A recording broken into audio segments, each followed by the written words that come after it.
1976 में CICR central institute for cotton research वो establish हुआ और इसके अंतर्गत बाद में के बारे में संक्षिप्त विवरण प्रस्तुत करें।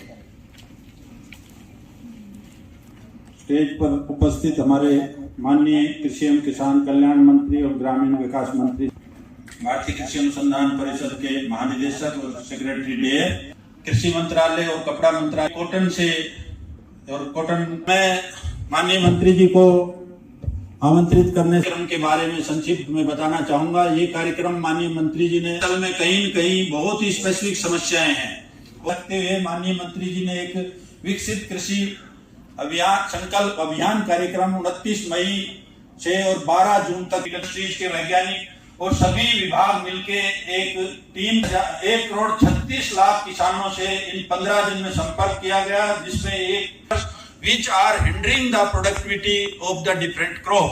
So in that context, Honorable Woman, so all of us are present here today and the whole discussion उन्हें से बुलाया है और ये सभी बहुत ही उन्नत cotton. So with these words, I will humbly request our Honorable Minister of Agriculture and Farmers Welfare and Rural Development to kindly set a context before we start further proceedings of. हमारे scientist VC cotton industry के सभी प्रतिनिधिगण KVK के हमारे साथी, उपस्थित बहनों और भाई, आज की बैठक तमिलनाडु की पवित्र धरा पर हो रही है। यह अत्यंत प्राचीन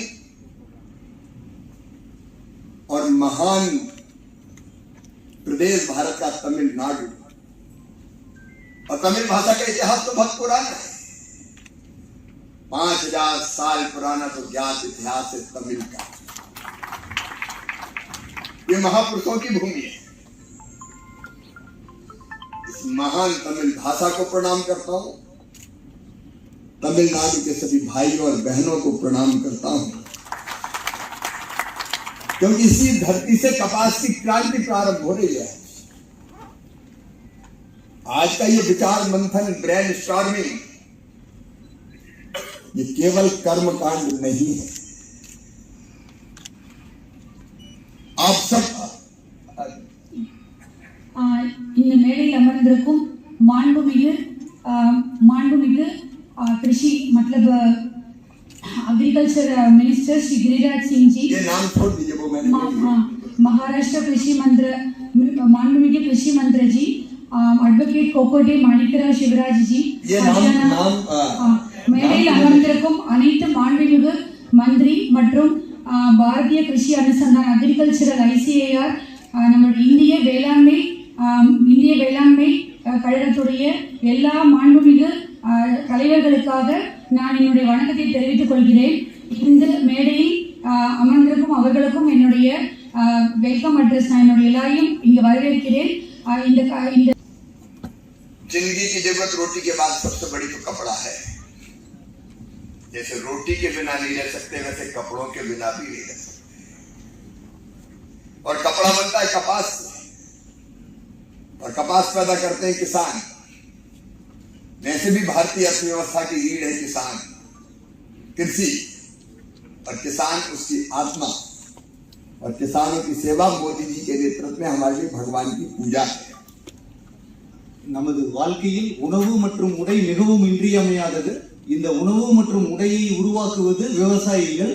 இந்த விவசாயிகளின் மேம்பாட்டுக்காக மாண்புமிகு இந்திய பிரதமர் திரு மோடி அவர்களின் தலைமையில் இந்த விழா நடைபெற்றுக் கொண்டிருக்கிறது. लेकिन समस्या है कपास में हमारी उत्पादकता काफी कम है। कपास उत्पादक बाकी राष्ट्रों के मुकाबले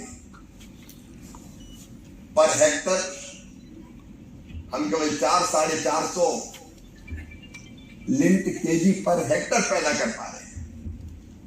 एवरेज में बता रहा हूं, कुछ जगह ज्यादा। कपास की BT कॉटन जो किस्म हमने विकसित की थी, उसमें कई तरह के वायरस अटैक के कारण, विशेषकर पिंक बॉलवर्म के कारण भारी समस्या पैदा हुई है। प्रोडक्टिविटी बढ़ नहीं रही है, प्रोडक्टिविटी घट रही है। ये बड़ा चैलेंज है हमारे सामने। तो आज सारे साइंटिस्ट हैं, ये उनके लिए चुनौती है। जब दुनिया के बाकी देशों में प्रोडक्टिविटी बढ़ सकती है तो भारत में क्यों नहीं? जो भी रिसर्च शोध अनुसंधान करना हो करें, कैसे प्रोडक्टिविटी बढ़े, यह हमारा टारगेट होना चाहिए। और उसके लिए आधुनिक टेक्नोलॉजी का इस्तेमाल, एआई हो, बाकी रोबोटिक्स हो, कैसे हम उन्नत बीज बनाए, वायरस अटैक का मुकाबला कैसे करें, और जो उन्नत बीज बनाए हैं उनको किसानों तक कैसे पहुंचाएं निश्चित समय सीमा में। कई बार बीज की किस्म हम तैयार कर लेते हैं, लेकिन किसानों के पास बहुत दिन तक नहीं पहुंच पाती। गिरिराज जी की चिंता वही थी कि ये एक वैरायटी BG2 बताई थी अभी, वो कैसे जल्दी से जल्दी किसानों तक पहुंचे, मल्टीप्लाई करें। तो इस पे हमारे साइंटिस्ट को पूरी ताकत से काम करना है। மற்ற நாடுகளின் பருத்தி உற்பத்தியை ஒப்பிடும் பொழுது நமது இந்திய பருத்தி உற்பத்தியானது 450 கிலோ பஞ்சு பர் ஹெக்டர் என்ற அளவிலேயே உள்ளது. இந்த பருத்தி உற்பத்தியை பல்வேறு வகையான ஆராய்ச்சி மூலம் எவ்வளவு அதிகரிக்க முடியும் என்பதை இங்கு